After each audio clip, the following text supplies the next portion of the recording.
In the heart of a sprawling city where glass towers kissed the sky and the streets never slept, there lived a man who believed the world belonged to him. His name was whispered with a strange mixture of envy and fear. To some, he was a symbol of success, the kind of man who had climbed to the top with iron fists and golden steps. To others, he was a shadow that corrupted everything he touched. His empire stretched far beyond the walls of his penthouse. He owned businesses, nightclubs, hotels, and restaurants. The city breathed with his influence. Even those who despised him could not escape the reach of his money. Wherever he went, luxury followed like a shadow. Fleets of black cars with tinted windows, bodyguards with cold stares, and watches on his wrist that could buy a man's home twice over. Money was his language, and he spoke it fluently. If there was a law in his way, he bought the lawmaker. If there was a rival blocking his path, he offered a price too tempting to refuse. And if they resisted, he crushed them, making sure they learned that his wealth was not only for giving, but also for destroying. His arrogance was not without foundation, for he had built a reputation of always getting what he wanted. Politicians visited his office in secret, businessmen sought his favor, and artists craved his sponsorship. But most telling of all were the women, beautiful, ambitious, desperate, or naive, who fell into his web one after another. He had a ritual. In every club he owned, he kept a private table at the center, draped in red velvet and guarded by men in suits. From there he would survey the room, like a king choosing which jewel to add to his crown. When he found a woman who caught his eye, the games began. Some were seduced with charm, others with gifts that sparkled under the neon lights. For those who played hard to get, he doubled his efforts, sending bouquets so large they blocked doorways, or cars parked outside their homes with keys already waiting. Many gave in willingly, some out of desire, others out of fear. For if anyone refused him too boldly, they found doors closing in their faces. A struggling model who rejected him lost her contracts overnight. A journalist who tried to expose his affairs suddenly found her newspaper silenced with legal threats and crushing debts. He had ways of making resistance feel like ruin, and so most people simply submitted. But submission was never enough for him. His pleasure was not only in possessing women but in proving that even their strongest wills could be bent. Once, he courted a rising actress who swore she would never be bought. She mocked him publicly, calling him a man who mistook money for love. He responded not with anger but with patience. For months he sponsored her films anonymously, ensured her career flourished, then one night revealed himself as the hidden benefactor. When she realized her success was tied to his hand, she could not escape. She became his for a season, another trophy, another victory. His cruelty was subtle but sharp. He laughed at those who clung to morals, dismissing them as fools who would die poor. In his view, integrity was a burden, love was a weakness, and the world was nothing more than a marketplace where everything and everyone had a price. And so, he lived without conscience, painting the city with his power. Every skyscraper that glittered seemed to salute him. Every street corner whispered his name. He dined in the most expensive restaurants, drank wine older than his bodyguards, and wore suits stitched by hands that never knew rest. But beneath the shine, there was rot. Whispers of broken lives trailed in his wake. Women discarded like old clothes, men ruined in quiet battles of business, families silenced by bribes, and communities hollowed by his greed. He did not see them, or perhaps he chose not to. To him, life was a game of conquest, and he was always the winner. At least, that was what he believed. For men who rise on the wings of arrogance rarely look down, and it is always the ground they forget to fear. The city at night was his kingdom. Neon signs burned against the velvet sky, music spilled into the streets, and the air pulsed with restless energy. On weekends, when the city's heartbeat quickened, there was one place everyone wanted to be: his nightclub. It was a temple of glamour, a palace of lights where fortunes were spent in a single evening and egos were polished until they shone. Inside, the world dissolved into rhythm and luxury. Crystal chandeliers glimmered above the dance floor, their light mingling with beams of red and blue that cut through the smoke. The air smelled of perfume, champagne, and money. Every corner whispered excess, from the leather couches imported from Europe to the gold-plated railings polished to a shine. He arrived late, as he always did, in a black car that rolled silently to the curb. The crowd outside parted as though the pavement itself respected him. Cameras flashed, whispers spread, and by the time he entered, the entire club was already aware of his presence. From his private table, a throne draped in velvet and guarded by two suited men, he watched the scene unfold. Women danced with abandon, men boasted of wealth they barely owned, and laughter spilled like champagne bubbles across the room. It was all his design, his creation, his theater of indulgence. And then, in the sea of bodies and noise, he saw her. She stood near the bar, untouched by the chaos around her. While others swayed and shouted over the music, she carried herself with quiet elegance, her posture straight, her gaze sharp. She was not overdressed in glitter or gold, but wore simplicity as though it were royalty. Her beauty was undeniable, but it was her poise, her refusal to chase attention, that struck him like lightning. For a moment the world blurred, the music dulled, the lights softened, and all he could see was her. He had known countless women, conquered hundreds more, but never had he felt this. The sensation that someone beyond his reach had stepped into his kingdom. He leaned forward, smiling the smile that had melted so many before, and sent his signal. A waiter approached her with a glass of the club's finest champagne, chilled and adorned with a golden ribbon. She glanced at it once, then shook her head. The waiter returned, empty-handed. His smile faltered. He tried again. A bouquet of roses, crimson and lush, delivered directly to her seat. She barely looked at it, simply turning her attention back to her drink. Later, a jeweler was summoned, discreetly offering her a diamond bracelet. She refused it without even touching the box.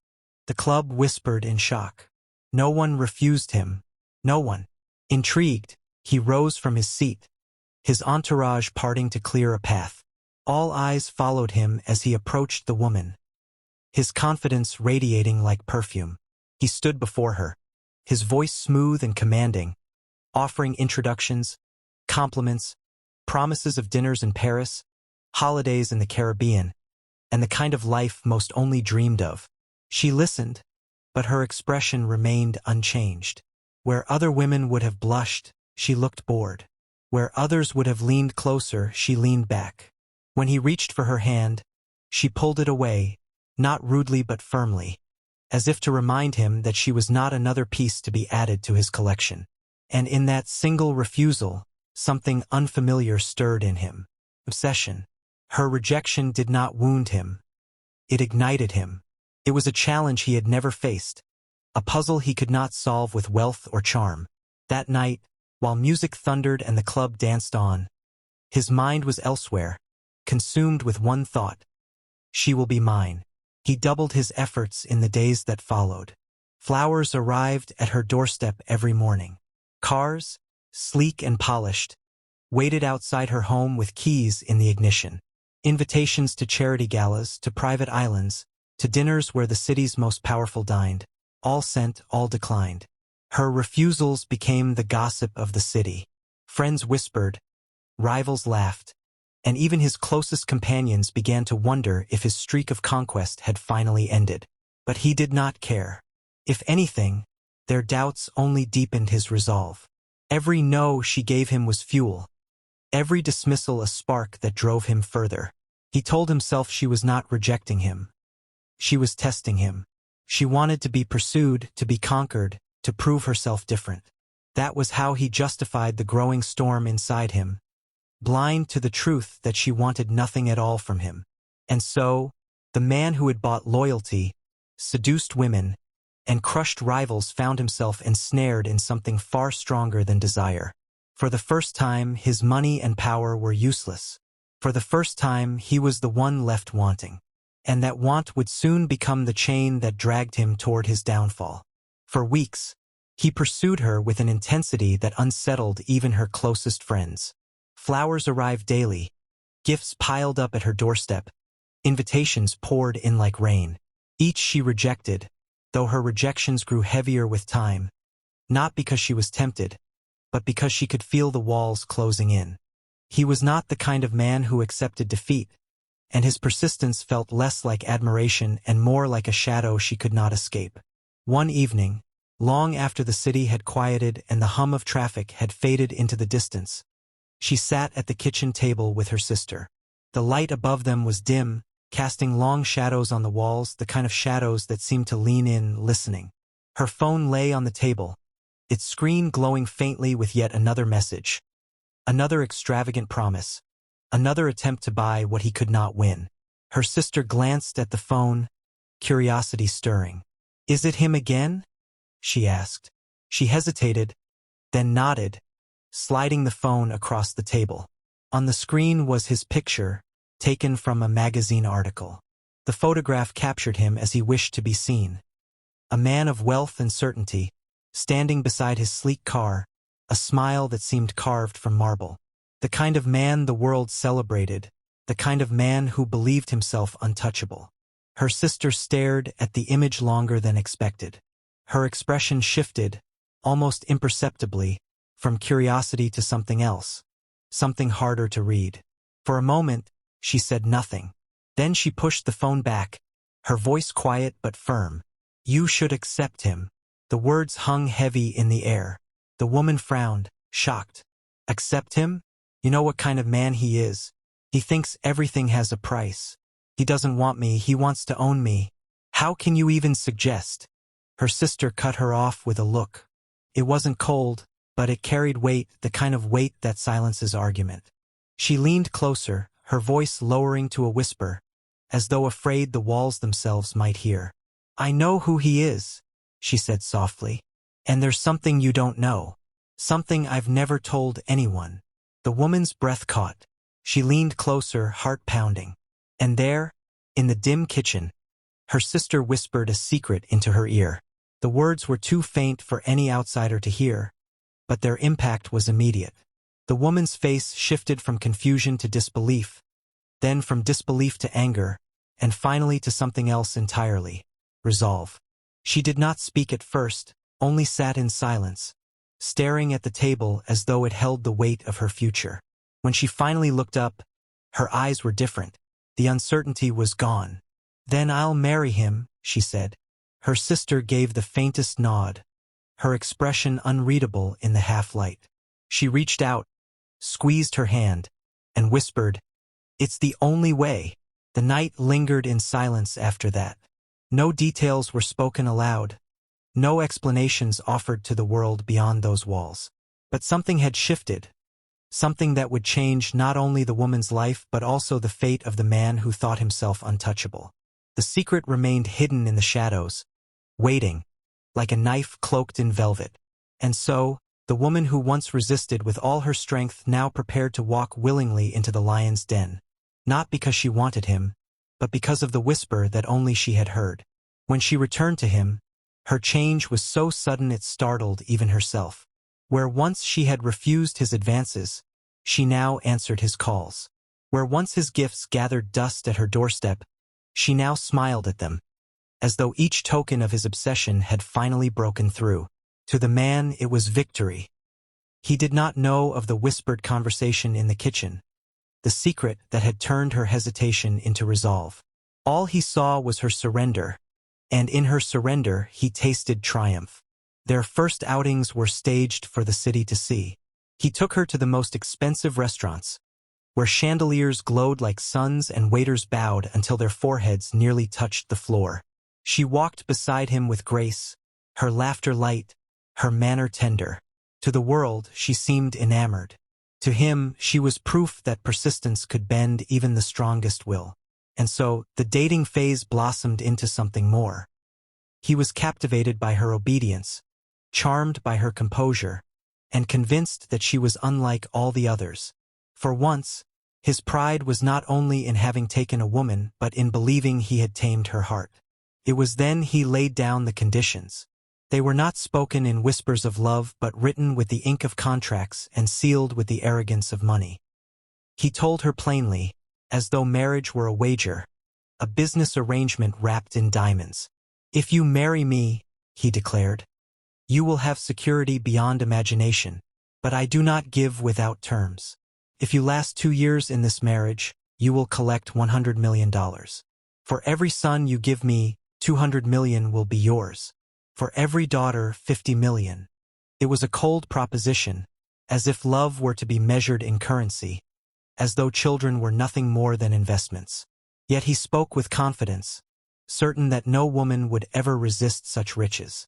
She listened, her face calm, her heart steady. When he finished, she gave the faintest smile and said simply, "I accept." The man believed her acceptance was proof of his superiority. He saw no hidden motive, no shadow in her gaze. To him, it was confirmation that every soul, no matter how defiant, eventually bowed before the weight of his gold. The wedding that followed was a spectacle the city would not soon forget. Guests arrived in silk and diamonds. Reporters crowded the gates, and helicopters hovered above to capture the view of the palace-like venue he had rented. Roses lined the aisles, their fragrance flooding the hall. A choir sang beneath vaulted ceilings, their voices echoing like hymns of worship. He spared no expense. Imported wine flowed like rivers, chefs prepared dishes that cost fortunes, and musicians played until dawn. When the bride walked down the aisle, radiant and composed, whispers of envy rippled through the crowd. Every eye turned to the groom, the man who seemed to have conquered the unconquerable. He stood tall, pride swelling in his chest. In his mind, he had proven the world wrong once again. No one resisted him, no one. And so they were wed, bound not by love but by a bargain signed in silence. Yet to him it was victory enough. Months passed, and soon the first cries of a newborn echoed through their mansion. A child was born, a son. His heart swelled with pride as he held the infant in his arms. The child's small fists curled as though ready to grasp the empire waiting for him.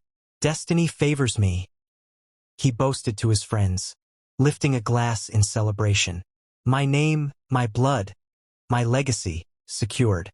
To him, the birth was proof that even heaven smiled upon his arrogance. But destiny does not smile forever. Sometimes it waits, quiet and patient, before it shows its true face. 2 years passed in splendor. 2 years of laughter echoing through gilded halls, of dinners beneath crystal chandeliers, of wealth paraded like a crown. And when the second anniversary arrived, he remembered the promise he had made. A contract written in arrogance, 100 million if she endured. She endured, and so he paid. With a wave of his hand, the sum was transferred, and the papers were signed. To him it was nothing, a trifle. He had far more. But the act, the gesture, convinced him of her loyalty. His trust deepened. So deep, in fact, that he began placing deeds and shares in her name. Houses by the coast, stocks in foreign markets, jewels kept in safes now belonged, at least on paper, to his wife. "She is mine," he told himself, "and what is mine cannot betray me." Then came the second gift of fate, twins, a boy and a girl. The boy secured him another fortune in her hands, 200 million. The girl, 50 million more. She smiled as the contracts were honored, kissed his hand, and whispered words of devotion. To him it was love. To her it was preparation. Then one night she was gone. The mansion lay silent. Her wardrobe stood empty. The nursery echoed with absence. And with them were gone not only the children but the documents, the jewels, the wealth he had entrusted to her. He raged, summoned guards, demanded answers. But answers dissolved in air. For she had moved with precision. The property she held in her name had already been sold. Not through banks that could be traced, but in cash, thick stacks delivered into her waiting hands.